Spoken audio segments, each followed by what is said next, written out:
Hey guys, welcome to the new Clip channel. My name's Goose. If you like stuff like this, then please hit subscribe so I can buy a better webcam. Now let's take a look at some interesting takes from across the internet, well, TikTok mostly, about tipping, of all things. First video is going to come to us from TikTok, from a source that I actually know kind of well. The guy's name is David Pacman, and typically we're on the same side of the same issues, but here we kind of disagree just a little bit. Tipping used to be 15%. It then went to 18. It then went to 20. Now when I get the iPad turned to me, sometimes it's 22, 25, and 30%. And if I only want to tip 20%, I have to go other and then type it in, and they're staring at me and they're angry. For those who don't know, nobody's really standing there waiting for you to tip 25, 30%. That's maybe a handful of places in rich areas. And in general, the rule of thumb here is when you tip at a service, you tip anywhere from 10 to 20%. Nobody expects anything differently. I'm expected to tip more than 20% at a place where I go to the counter and stand very straight to place my order, bring my own food to the table, clean the table, and then bus my table. In that case, then yes, you would tip less than you would at a full-service restaurant. I don't know where the point of confusion is here, unless you're just expecting people to wait on you hand and foot for minimum wage, and then you just get the option to determine whether they eat at the end of the night. I don't know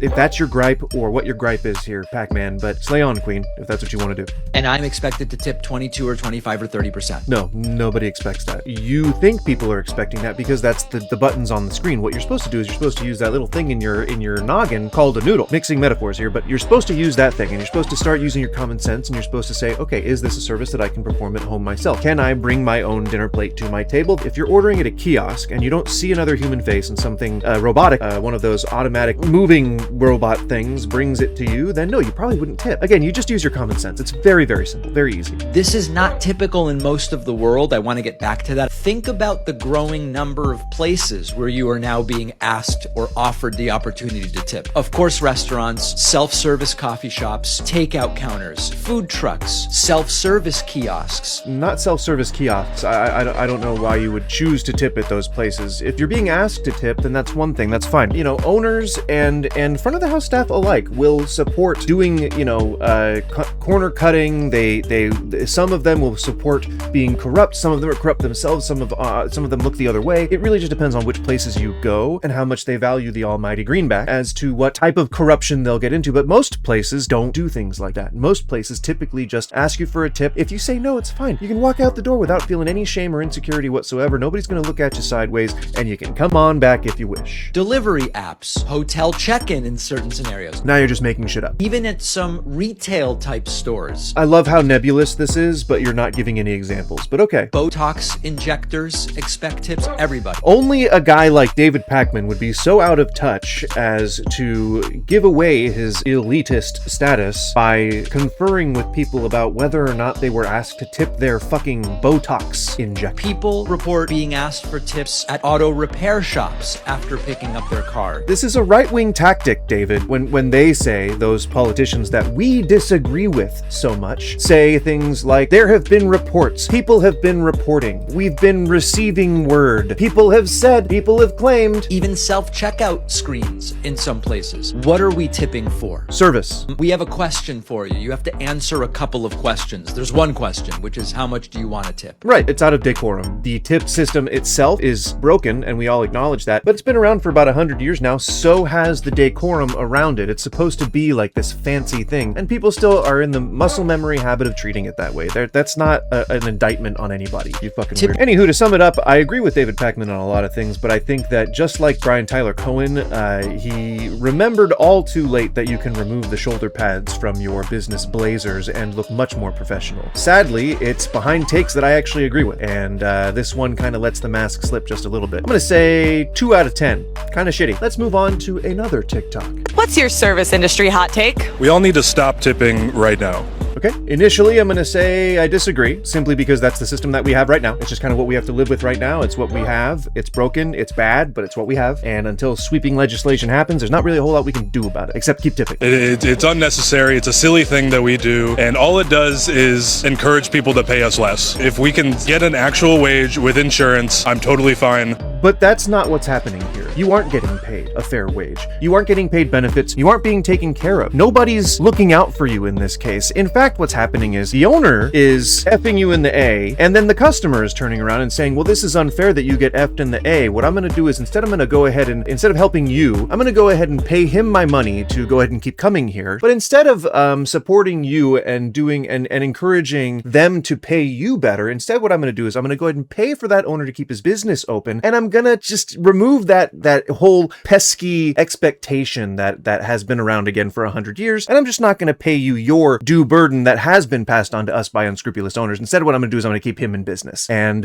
you can just consider this not my problem. Enjoy. But I mean, it is completely unnecessary. I think it's silly. You don't tip your accountant. You don't tip the guy who does your tires. That's because these are things that you do not typically have the ability to do at home. I don't know about you, but I'm not an accountant. I cannot do my taxes at home. If you can do it at your own home very easily yourself, it's generally something you would tip for. I'm sorry that somebody who works in the industry doesn't understand that. We're the only people that get tipped. And I was in France. They have the stereotype of like waiters being really rough and angry. And it's because they make a wage. They don't have to be in a good mood. And I am jealous of that. We consistently, study after study has shown that poor performance does not affect tips very much. Neither does going above and beyond. It really is just based on people's preferences, what kind of biases inherently that people have about you, about who it is that they are being served by. Typically in America, the taller, blonde-haired, blue-eyed female servers are the ones who get paid the most. If that doesn't indicate something, I don't know what does. Brother, you can grease my palm all night and I will hook you up. It is so much more meaningful. I mean, you're essentially saying that your services are for rent, and that's fine. Get that bag, king, but you don't really have to do it at the expense of everybody. It isn't every single server who works in a top-end New York restaurant who makes $300 a night after tips. It's usually, and the vast majority of servers are typically family people, like rearing a family, trying to put food in mouths, and going without some tips typically means a payout from their own pocket. It typically means they don't get their actual money because their paycheck goes all the way to taxes, especially now that the full tax burden is on them since they don't have to claim taxes on their tips. People don't understand that that's actually a bad thing for servers. Here's $20, keep these drinks full for the next 3 hours. I'm like, absolutely, man. To be fair, I don't think that you really need to do that. You don't need to be paid to go above and beyond, but if that is something that you feel like you need to do in order to make what's above your minimum wage, then okay, cool, then go ahead and do that. But don't disparage an entire practice that has been formed around something broken that we then codified into a broken system that needs to be addressed. Instead, address the root of that problem, which is a systemic issue. It's that owners for too long were able to underpay their employees, and now oversight is at a complete minimum. Over half the restaurants in America are doing unscrupulous things with employee wages, and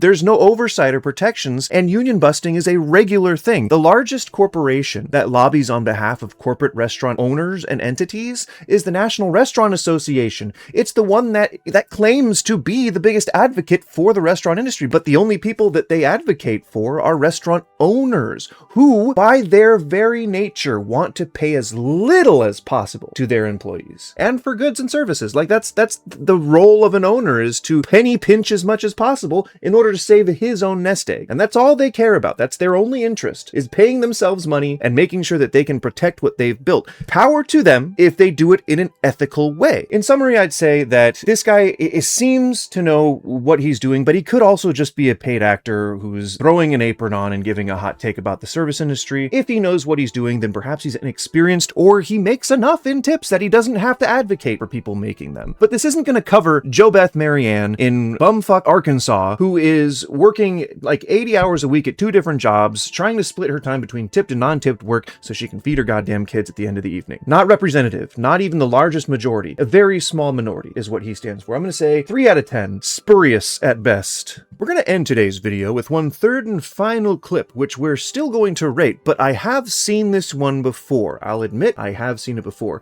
Spoiler alert, it's probably not what you think it is. So if you like what you saw, please throw us a like and possibly a sub, and you'll see regular uploads just like this on a near daily basis. this. Let's get into the final video. This right here, because this was posted in a tip wage workers Facebook group, and I think it's time that we as a country talk about this. And the part at the bottom that gets me every single time is they say, if you can't afford a tip, you can't afford to dine out. And I made a Facebook post responding to this saying that, can we stop saying if you can't afford to tip, you can't afford to dine? It's only in America we got to deal with BS like this, because I've been to 3 different countries that have the same restaurants they have in America, and I didn't have to tip at any of them because they don't do tips.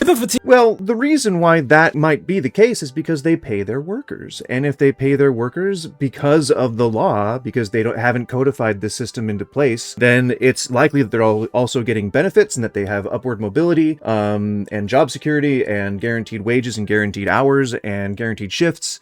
These are all completely different from how it works in America, because we're kind of the bad guys in this case. We developed the system specifically to foist the burden of this portion of the server's wages onto you, the customer. You know why that is? Because people are racist. This all started because of slavery. It started because owners of service establishments were seeing an influx of a lot of newly freed slaves. And because they were racist, they didn't want to pay them a full wage. And how it evolved was by taking a practice that they saw in Europe that the elite were doing with their servants as a bid for service. They decided to take that and take the burden of paying their employees, because they were racist, onto the customer, who they knew was going to likely be racist and not pay this guy. So because of this petty BS, the owners of these establishments wanted so little for a black person to earn a wage that they made that burden transfer onto the customer, knowing that they were going to be unhappy with it, driving a wedge between not only us and restaurants, customers and restaurants, but also customers and service staff. And it only results in you still giving the owner the money for the meal that you just ordered. The only person you're stiffing on this occasion is the server when you choose not to tip. And y'all getting mad at the customers for not wanting to pay your wage instead of the billion-dollar company you work for is crazy. Also, right, because it's the customer who's choosing not to participate in that. You guys, whatever small minority there is that is dedicated to the people who just choose not to tip, are just saying that they're not going to participate in society. Like, you wake up one day knowing that there is 100 years of history behind this practice, knowing that we all agree that it's broken, and you still say, you know what, I think I'm going to go out and give that owner my money today still. I'm going to perpetuate this broken system. Why don't I just keep patting the owner on the back for doing unethical things to their staff, and we're all just going to get along now. It's pathetic is what it is. Oh, I don't care how hard y'all stare at me when I'm tapping this keypad. This is main character syndrome. You think that anyone gives a shit about you or whether or not you're going to tip? Nobody cares. People probably forget about you the second you leave the room, man. Sorry to tell you. Also, just so you guys know, I have definitely seen this picture before, like about 1 million times, and it is absolutely fake. First of all, owners don't give a shit if their customers tip. They don't care. Owners don't care. They are already paying what they need to be paying legally to their service staff. The only way that they get upset is if the tips don't cover what their minimum wage does. It typically does. Tips usually make up about, gosh, I would say like maybe 66 to 70% of a person's wages when they work front of the house. Aside from that, they have to tip out. So they have to tip on an entire bill rather than the tips that they receive. And that means that they have to tip out the busboy. Sometimes in some cases, they have to tip out the back of the house. They have to tip out runners. They have to tip out dishwashers. They have to tip out the bartender, the barbacks. It can eat into their wages, their actual wages. And so sometimes servers don't even receive a paycheck because the entire paycheck that they receive goes to taxes, and they're still responsible for the tax burden that comes off the tips that they now are not getting, right? So no, owners are not in servers' corners. The thing that clearly tells me that this is a fake image is it says that if you can't afford to tip, don't go out to eat. People do not and would not ever say this in a sign on the front of their restaurant. You have no idea how capitulatory owners are. They would never allow this to be posted on their front door. They would never frame it for some reason, taped into a frame. This is a fake image. Somebody used in Photoshop. Very simple. This guy, however, is doing a very real reaction to this and trying to claim some authority in this sector. I can tell you he has none, especially if he's going to base all of his petty nonsense on a fake picture. Well, guys, that's it for me. I've been Goose. Thank you very much for watching these very short reaction videos, and I hope to see you around for more. Good day, mate. Good day, mate. Call that a knife. All right.